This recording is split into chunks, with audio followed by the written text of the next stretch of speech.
கதையில் கூட படியில் முடிஞ்ச காவியந்தான்.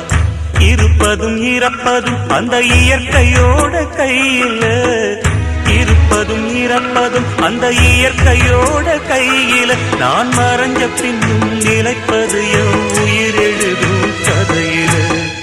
சந்திரனே சூரியனே நட்சத்திர நாயகனே, சந்திரனே சூரியனே நட்சத்திர நாயகனே.